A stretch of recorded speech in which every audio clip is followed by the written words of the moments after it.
We've been very busy at the Downriver Council for the Arts. We've had exhibits, interviews, and a whole lot more. So sit back and relax and enjoy the show.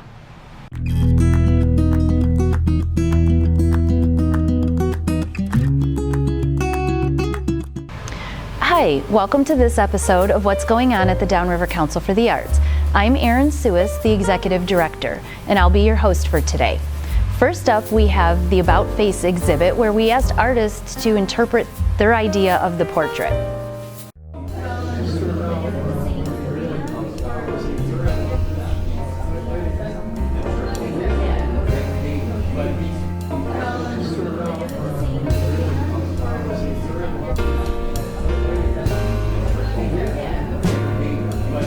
And this is my piece, One More Day. This piece was inspired by me in my bathroom, just enjoying the light that was in the bathroom and trying to come up with a concept or an idea for the piece. And I was trying to set my phone up inside of the medicine cabinet, and as I was looking into my phone to get the picture, I just kind of did this to figure out what I was going to do, and I liked the way that the shadows laid and the pose of my hands, and I thought that's it. That was perfect, and so that's where the piece kind of stemmed from, was just me trying to figure out a good motif for the painting.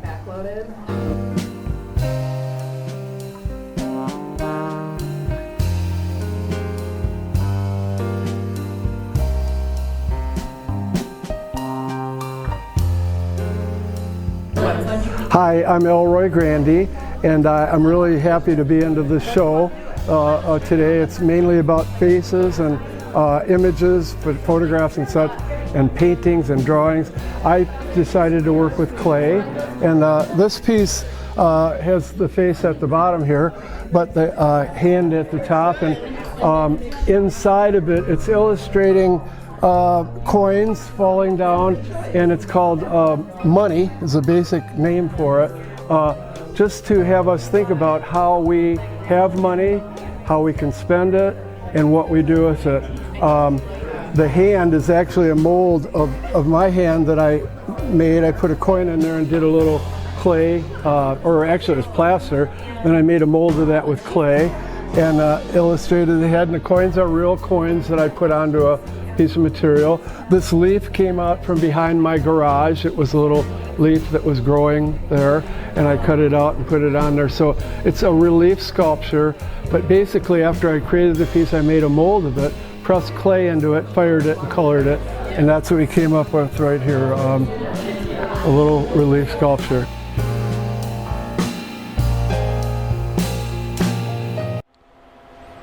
Hi everyone, this is Michael Balcom. And this is Brian Webb. And we are Be Well My Friends. Make sure to check us out at bewellmyfriends.org, or you can find us at Facebook at Be Well My Friends. That's right. Our mission is to create and host unique fundraisers with the proceeds going to the people, organizations, and charities of Downriver. And many ones that we do are the Oddfellow Concert Lounge. We do the Wyandotte Zombie Pub Crawl, the Kids Candy Crawl, the Acoustic Crawl. We do DJing. We do the Taylor Sportsplex. If you have an event coming up and you would like to hire Be Well My Friends, all the money that we raise goes back into the nonprofit and goes back out into the community. So Mike and I, we don't take a cent from that. We Not just a penny. Volunteer our time. So check us out, volunteer, and Be Well My Friends. Be part of the change.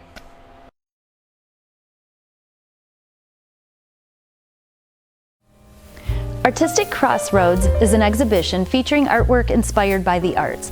Think of film, literature, music, art history, and all the works in this show have that as the theme.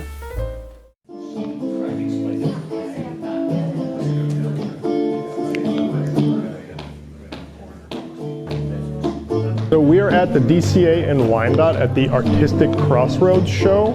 It's a lot of lovely work from the local artists seeking inspiration from different types of media, music, experience. There's a lot of great stuff here. I have a piece on the show today. My name is Ian Walker. Just gonna plug myself a little bit. There's a really good variety at the gallery shows at the DCA every time we come here. Different experience levels, different medium usage, and we always love the themes that they put on that let the artists draw from a variety of inspiration to produce work for the shows. So you really get a great gamut of just application and execution for what you're looking at.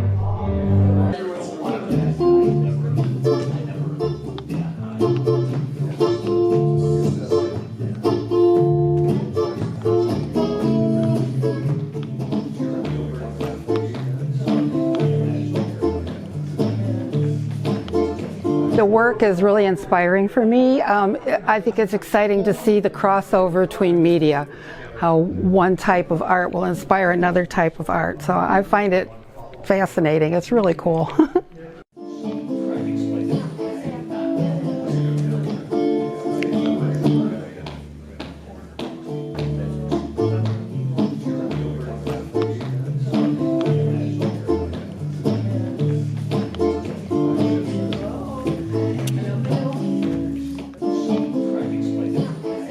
This piece was influenced by a comic book, a little 3-inch frame of comic.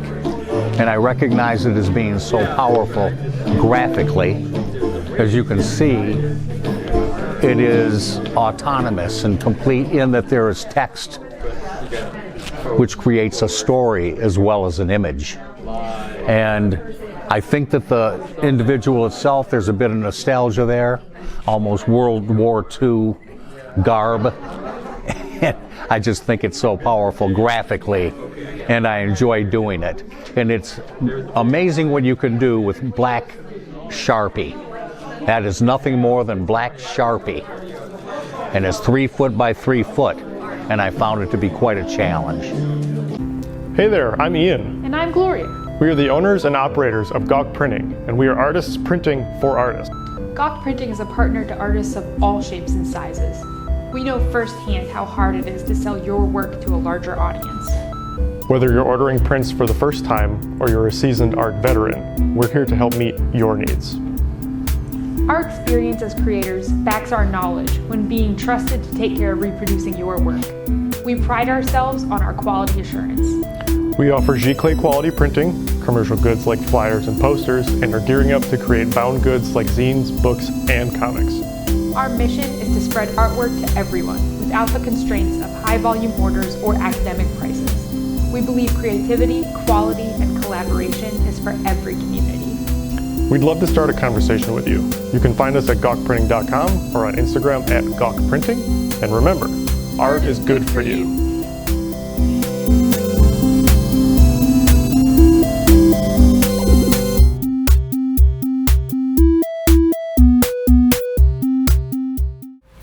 Meet DCA member and artist Diane.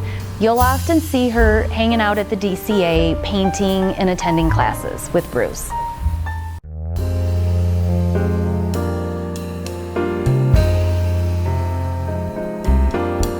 If all art was gone from society, from our, how would you even have culture? I mean, if music and writing and storytelling and painting and drawing and appreciation were gone, how would we even have a culture? I mean, that is, we look at artists like, you know, Andrew Wyeth and Jamie Wyeth, who are beautiful American artists, and we wouldn't have that in our culture. We wouldn't have that common knowledge that we all base our appreciation for art on. I've always been fascinated by art, fascinated by, you know, the masters, Van Gogh and Degas, Impressionists. And then it just evolved. My husband went away to work in another state for 2 years, and I decided that I would make that time productive. So I started and finished my master's, I started yoga, and I took a painting class. And that's how I got started. Well, from a blank canvas, first the idea just comes to your head. Sometimes it's weird, it's like divine inspiration. Sometimes I dream it, sometimes I'm out for a walk and an idea will hit me. Sometimes I see a photograph or I take a photograph that I can use, and then, you know, some preliminary sketches, and then you put it on canvas, and it's a process that's rewarding and frustrating, because you go through, like anything else, you go through the process of excitement. You know, you're starting this painting and then you get frustrated because it inevitably isn't going the way you think it should. And then you get to the point where, oh, I did do this and it is working out to the finished product. Any advice I would give to a high school graduate that is being bombarded with advice on what to do or where to go, but make sure you make money. I mean, making money is, you know, you need it to survive, but with the art always in the back of their head, I would tell them to, you know, don't give up on art. You can always pursue a degree in something, but you can always minor in art. You can always pursue art. You can do it on your own. You can take community classes. There's always a way to work art in your life. Working with the Downriver Arts Council has benefited me immensely. I painted with a Southgate adult ed class where I got my start in watercolor, and then I just felt like I needed to move on, so I looked to the DCA and I found Bruce Timm's class, and he took me in and we worked in watercolors and he taught me acrylics, and it has really made a big difference. I've developed a whole group of friends, a whole nother, I don't know, tribe, so to speak, that we all text each other during the week and we critique each other's work, and it has really helped me grow my friends circle and my associate circle. I think it's important for people to know that it's okay to be intimidated when you first start. I'm still intimidated. I'm intimidated by everything I attempt, but I never know that I can do it until I actually try and do it. And believe me, there's some real stinkers on canvases in my basement, but that doesn't mean, you know, I give up. I just paint over them and paint something else. And I guess that's kind of a metaphor for your life. Just start. If you fall down, just start over. The Downriver Council for the Arts provides artists a unique retail space to sell one-of-a-kind handmade items. The gift shop at the Arts Center is open year-round during normal hours and special events. If you're looking for that special gift, consider giving art.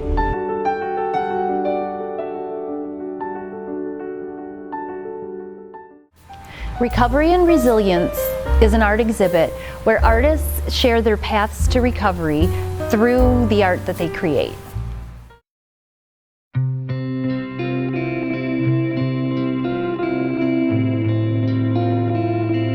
This is an exhibit that's put on by the coalition that I'm the community organizer for, the Stop Underage Drinking and Drugs Coalition. The goal of this was to highlight the recovery process and to bring light to all of the wonderful artists that use this as a medium to process whatever their recovery process has looked like for them or a family member, and to bring the community together in hopes to reduce stigma around substance use disorders and the recovery process. Recovery involves a process. It is a process of battling something that is often very difficult to understand for others, and that is often very difficult to understand for the person afflicted with addiction. And art has this amazing gift to those who take it up to enable them to give expression to those otherwise hard to convey feelings, emotions, challenges, and difficulties, and also wins, which come with recovery. So we created 2 projects for this show. One is an interactive project, and people as they come in the door can participate in. We picked out categories based on people who may have had friends or family, or if it was themselves that may have had a substance abuse, and we color coordinated a palette, and they take those colors and apply dots to a painting that we've already got as a base color, they apply those dots to that base color and create a piece of art that is community oriented, that the community takes part in. That is here at the show, and that's an interactive piece, but to my left and back behind me, there's a piece that we collected the data online, same categories, self, sibling, parents, and we color coordinated the data and applied it to an abstract painting. The data sets, there were 7 data sets, and we got 122 people to respond, and it was a multiple choice, so they could choose more than one. So for a total of responses, we got 312 responses. From across the silence, your voices run. Oh, someone will come running.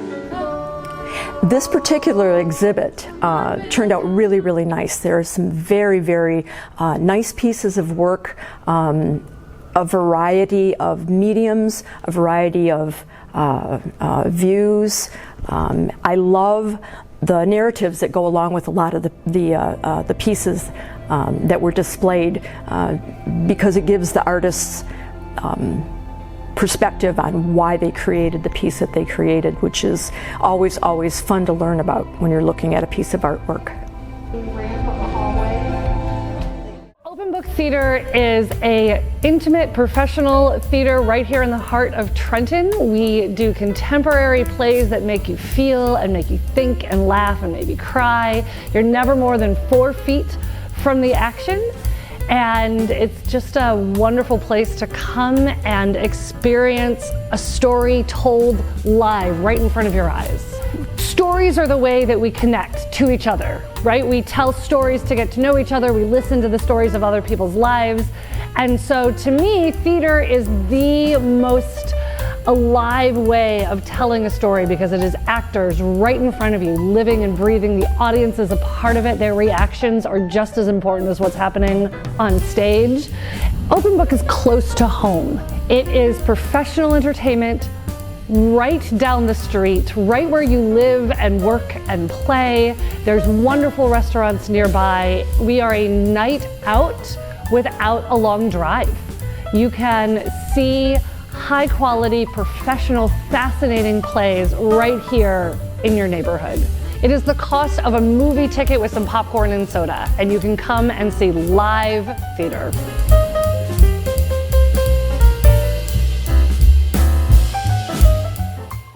Here we have our artist interview series where we talk to Catherine, a self-taught abstract artist.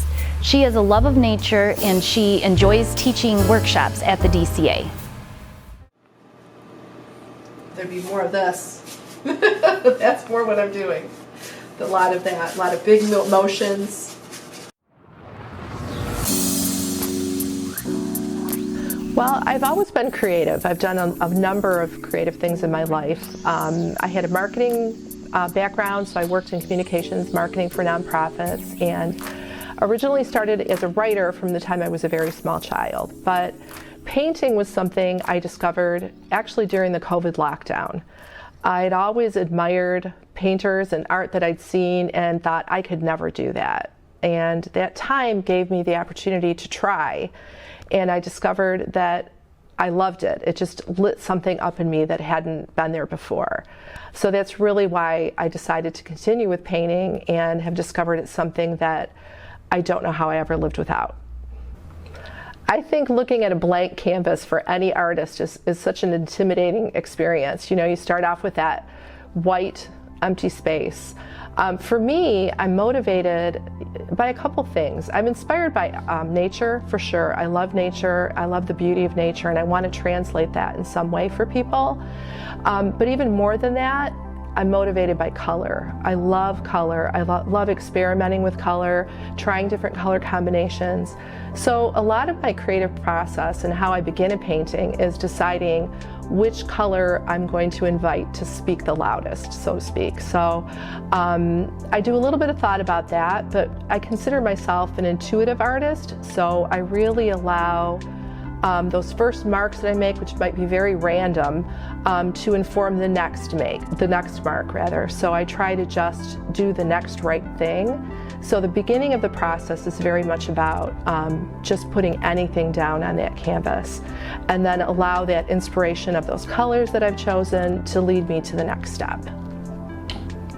For anyone who's considering art and wants to begin painting, for instance, you have to be a little bit courageous, and you really just have to try.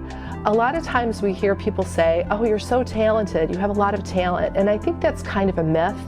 I think that the best artists are artists that just go out there and try, even though they're afraid. I'd have to say I'm afraid every single day. I'm a little scared every time I start a painting, and starting an art business is very scary. If you wanted to sell your art or teach others to make art, it's a scary proposition. So I'd say you have to really delve into that courage that you have. And it's not about talent. It's about working really hard, about learning from others who've gone before you, and practicing, and just keep trying. And I think that anybody can be an artist. I really believe that. I would like people to know that they can do this. They can be artists as well. And that the key, I think, is really in authenticity and vulnerability. And that means showing up even when you're afraid. I think that I'm a pretty good example of that. I've taken some risks in my life, and it's scary, but I think that that shows in my art that a beauty can come through, that if you work through the messy middle, which is a big part of my practice, you'll find something beautiful at the end. And I'd like to be there for others and encourage them on that journey. The Downriver Council for the Arts provides artists a unique retail space to sell one-of-a-kind handmade items. The gift shop at the Arts Center is open year-round during normal hours and special events. If you're looking for that special gift, consider giving art.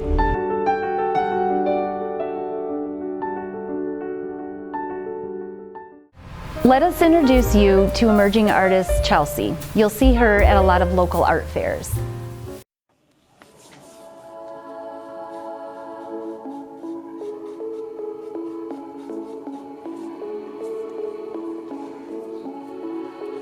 I use oil and acrylic mediums mostly, and I didn't actually start painting until I was about 15, and it was at a friend's house just for fun. Before that, I've always been interested in art. I've always liked the stories behind the paintings, the drawings, and the different forms. And it's quite interesting because a lot of people just assume that, you know, you can paint Harry Styles. Just like some people just have the talent, they can just do it. And I'm here to tell you that's not how it works. I'm here to tell you that when I started drawing, I wasn't great. I drew, sorry. This was a drawing of Peter Pan. As you can tell, it's nowhere close to the blending, the shading, the talent that came with that one. But, you know, starting off with cartoons, starting off here and then moving into painting, it's a process. It's growth. It's looking at what you've done and seeing, hey, I want to keep doing this. I want to improve. And you know, if you have a passion for it, if you have any type of love for art or painting in general, like, you can do it. You can definitely do it. And I just want to say that. You came here to the DCA to further your development in art? Yes. And where was your first inspiration? Did you tell me about that again? Yes. So my first inspiration, so I just started drawing when I was little because I just liked it. I just did it as like a side hobby. And then when I did start actually painting, my grandparents were probably my biggest inspiration. Started going into the community. Let's go a little bit further into that. The community as far as outside and the community of the DCA community, but kind of speak to both of those. So community outreach is very, very important to me because honestly, you never know who you're going to meet. You never know who you're going to run into, and you never know, you know, that person could become your best friend. And you can help a lot of people in a lot of ways. And I think it's really special connecting with others, especially on an artistic level, because, you know, two minds are better than one. You know, being able to collaborate with somebody else just makes more of an impact in the community to help others, to help just honestly this world in general, because we all know this world's screwed up. We all know that there's a lot that's going on all the time, and I think art is kind of an escape away from that, and it's the connector. It connects people. It kind of brings in that deeper meaning. It brings in that story of, hey, you know what, like, I went through this, but, you know, I'm not the only one. And other people can see that too and be like, hey, I relate to that. So I think art is really special in that way, because without community and without art, you know, it's the magic's not the same.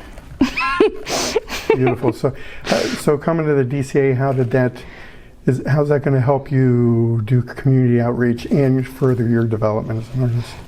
Well, the DCA is very special because, one, there's already a ton of people here who already have a ton of connections and networks, but also just the DCA in general has been in Wyandotte for a long time, and already kind of has connections with different chambers of commerce and different people who hold different positions in different places, and being able to have those connections and, you know, utilizing those, it reaches more people.